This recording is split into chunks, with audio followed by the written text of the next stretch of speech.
Hey, what's up everyone? Doing another one-take video type deal, and on the Vlogbrothers channel, John just uploaded a video today talking about book recommendations for the holidays, because he just finished 12 books, and so I'm going to talk about one book that I finished, not 12, one. I recently finished Thinking Fast and Slow by Daniel Kahneman, and I have actually been reading this for a really long time. It's a big book. I actually also have made two separate videos about this on my main channel, Conjecture, because I found the ideas in the book really interesting, but I'll just right here briefly talk about what's in the book and then what I thought about it. So there are sort of two main concepts in this book. The first is that our thinking, what happens in our brain, can be categorized in two distinct ways. What Daniel Kahneman calls System 1 and then System 2, which is System 1 is the thinking fast and System 2 is the thinking slow. System 1 is kind of like automatic subconscious thought. It's, for example, if we see someone, we can instantly recognize by their face or clothes if we know them or not. That's not something we consciously think about. That's something, just seeing their face and having that recognition, that's something that just happens. That's a component of System 1. Whereas System 2 is me taking out my phone and deliberately going, alright, I'm going to press the record button on my camera. I'm going to do this math problem, or I'm going to put these clothes on today. Those are all slow System 2 decisions, things that you actually think about.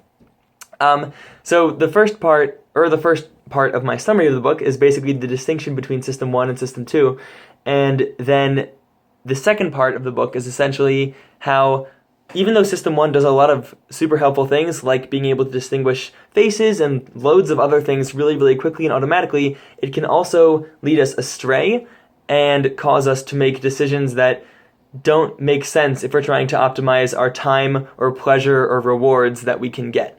And so I'll give you an example of that to illustrate what I mean. So in the end of the book, Kahneman talks about an example where he had participants stick their hands in ice water for 60 seconds. And, that gives them the amount of pain that whatever 60 seconds of ice water gives them.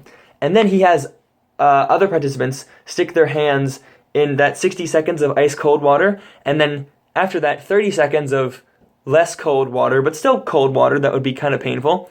So they have their hands in ice cold water for 90 seconds.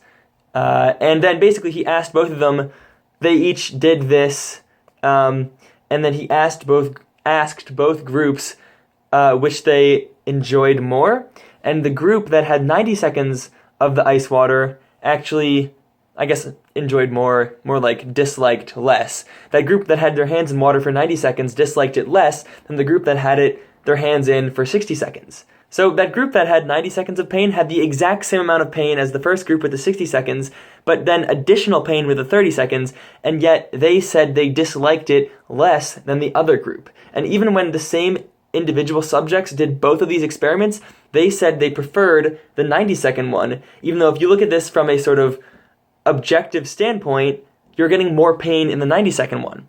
And so, without getting into too much detail, System 1 essentially creates this remembering bias, which is different from the actual act of experiencing it. So in your memory of it, because you had the first 60 seconds were really bad, but then it got better near the end, you remember the end more than the overall duration of the experience. So that's a bias of System 1. It's stuff like that.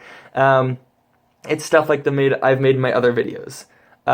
It's really interesting, and so that's sort of the content of the book, an example of the content. And I'll talk about now how the book was structured.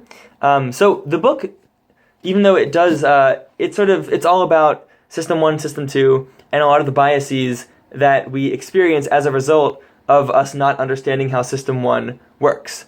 A lot of the book is almost like a collection of short tales, because except for the beginning where he's explaining System 1 and System 2, pretty much every chapter is just another example of a bias that we experience. So you could read one chapter and then put the book down for half a year and then come back and not really miss or lose too much. And in fact, that's actually what I did. I have been reading this for more than a year, and there were certain parts that got dry, in my opinion, so I put it down for a bit and then picked it up later, and I had no real trouble picking it back up again.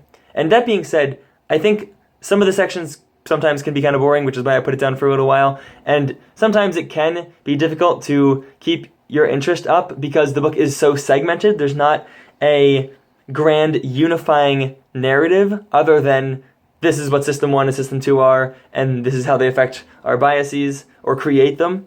So yeah, this book, I think, it struck me as more like a book you would pick up and put down a lot, that you could read anytime for fun, interesting insights, but not one that has a gripping story that you wouldn't be able to put down, at least in most cases. That's how I found it to be.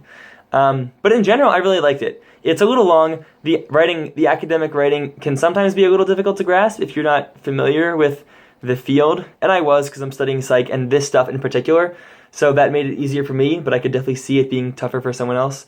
But all in all, I would still totally recommend it, because it's frankly just a collection of awesome psychological principles that won Daniel Kahneman a Nobel Prize in economics, and I believe it was 2002.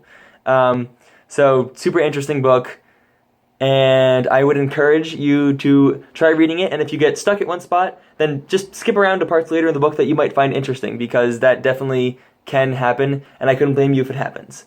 Alright, I'm talking in circles at this point. This is the second weekly video I've done, so I'm kind of proud of that, despite the quality of the video probably not being amazing. But Thinking Fast and Slow by Daniel Kahneman. I said before in a video on conjecture, if I were sponsored by Audible, this is what I'd be pushing right now. Cool, that's it though for now. Thanks, and I'll see you later.